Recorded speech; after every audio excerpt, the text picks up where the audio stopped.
Hello बच्चों, let's read this question. So this question says the expression for the equivalent capacitance of the system shown in the figure, okay, is A is the cross sectional area of one of the plates. हमें क्या पता है यहाँ पर A is the cross sectional area दिया आपको एक plate का, ओके तो हमें यहाँ पर क्या बताना है, इक्विवेलेंट कैपेसिटेंस फाइंड आउट करना है. A के करस्पॉन्डिंग है epsilon A by 3D, B के करस्पॉन्डिंग है 3 epsilon A by D, C के करस्पॉन्डिंग है एप्सिलॉन A by 6D और D के करस्पॉन्डिंग है आपका नन ऑफ दिस. ओके तो चलिए बच्चों, इस क्वेश्चन का की कॉन्सेप्ट हम क्या लिख सकते हैं.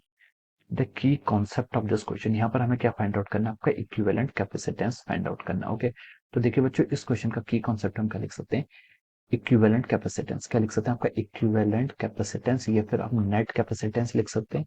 या फिर हम बोल सकते हैं बच्चों, इन तीनों कैपेसिटेंस के सिस्टम को हम कैसे रिप्लेस करें एक सिंगल कैपेसिटेंस से जिसका कैपेसिटेंस क्या है इनके इक्वल हो. ओके तो देखिए बच्चों, ये आपको कैपेसिटेंस आपको गिवन है. ओके तो देखिए हम यहाँ पर क्या बोल सकते हैं, आपकी जो तीन कैपेसिटेंस है, एक कैपेसिटेंस आपका ये है, हर प्लेट का एरिया ए है, क्वेश्चन में बोला है A is the area of the cross section of one of the plate. Okay इस प्लेट का एरिया आपको ए है और यहाँ पर आपको देखिए ये डिस्टेंस भी गिवन है, कितनी डी, डी डिस्टेंस आपको गिवन है. ओके उसके बाद देखिए आपका एक कैपेसिटेंस ये है, this is our second capacitance. Okay ये क्या आपका सेकंड कैपेसिटेंस है, इसकी देखिए आपको विड्थ कितनी दे रखी है, डी दे रखी है. ओके उसके बाद आपका एक कैपेसिटेंस ये है. ओके इसकी विड्थ भी आपको कितनी दे रखी है, डी दे रखी है. ओके और इसका एरिया भी ये होगा, इसका एरिया भी, प्लेट्स के तीनों प्लेट्स का एरिया क्या है, इक्वल. ओके तो देखिए बच्चों, यहाँ पर जो आपके कैपेसिटेंस है ये इस तरीके से है. ओके ये मान लीजिए आपका फर्स्ट कैपेसिटेंस है, this is our first capacitance. ये मैंने आपको फर्स्ट कैपेसिटेंस को मैंने ग्रीन कलर से शो कर दिया. ओके फिर आपका जो सेकंड कैपेसिटेंस है यहाँ पर बच्चों, सेकंड कैपेसिटेंस मान लीजिए आपका ये है, this is our second capacitance. Okay ये आपका क्या सेकंड कैपेसिटेंस C2 मैं इसे मान लेता हूँ, कैपेसिटेंस की वैल्यू हमें कैलकुलेट करनी पड़ेगी अभी. ओके ये आपका सेकंड कैपेसिटेंस है और सिमिलरली मान लीजिए आपका ये क्या आपका थर्ड कैपेसिटेंस है. Okay this is the third capacitance. Okay ये क्या आपका थर्ड कैपेसिटेंस है. ओके अब देखिए बच्चों, अब हमें क्या निकालना है, इसका इक्विवेलेंट निकालना है. क्या निकालना है, इक्विवेलेंट निकालना है. अब देखिए हम इक्विवेलेंट कैसे निकाल सकते हैं, यहाँ पर इक्विवेलेंट देखिए, अब ये तीनों कैपेसिटर है, इसका मान लीजिए C1 कैपेसिटेंस है, इसका कैपेसिटेंस C2 है, इसका C3 है.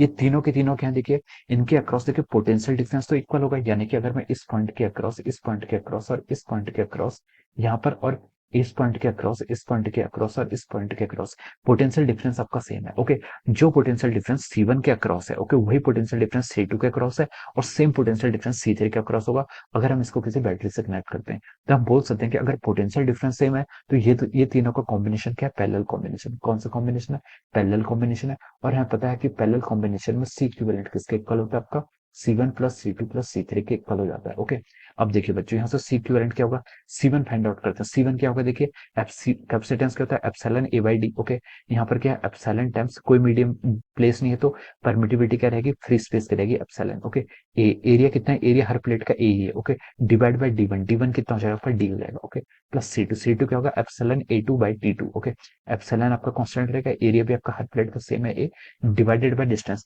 डिस्टेंस देखिए इस केस में आपकी 2D होगी, यहाँ पर से यहाँ तक की जो डिस्टेंस हो जाएगी, ये डिस्टेंस कितनी होगी आपकी 2D होगी, तो मैंने इसके यहाँ पर 2D लिख लिया. Okay plus of our epsilon times A divide by distance. अब डिस्टेंस आपकी कितनी होगी, 3D होगी. Okay so this will be our C equivalent. ये क्या होगा हमारे यहाँ पर C इक्विवेलेंट होगा. ओके अब देखिए बच्चों, अब हम यहाँ से क्या लिख सकते हैं, देखिए एप्सिलॉन A by D को तो हमने क्या ले लिया, कॉमन ले लिया.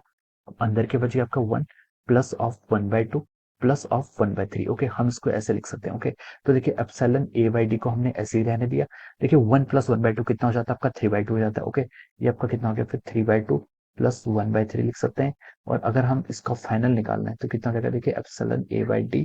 ओके और यहाँ पर आप देखिए ये कितना हो जाएगा आपका 6 हो जाएगा, तो 6 आएगा तो 3 3 3 9, 9 प्लस 2 11, 9 प्लस 2 11 हो जाएगा. ओके ये आपका देखिए नेट कैपेसिटेंस आ गया. नेट कैपेसिटेंस कितना आ गया आपका, 11/6 epsilon A by D. Okay this will be the our net capacitance of this combination. ये क्या जाएगा आपका C इक्विवेलेंट, या फिर हम बोल सकते हैं आपका C नेट हो जाएगा. ओके तो ये क्या हो जाएगा, इस क्वेश्चन का आपका फाइनल आंसर हो जाएगा. Okay this will be the answer. Okay अब देखिए किससे मैच कर रहा है,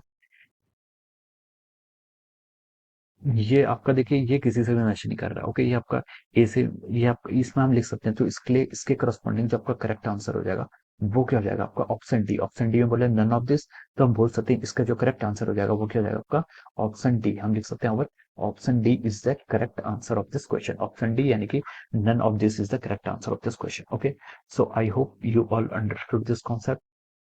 all the best and thank you so much.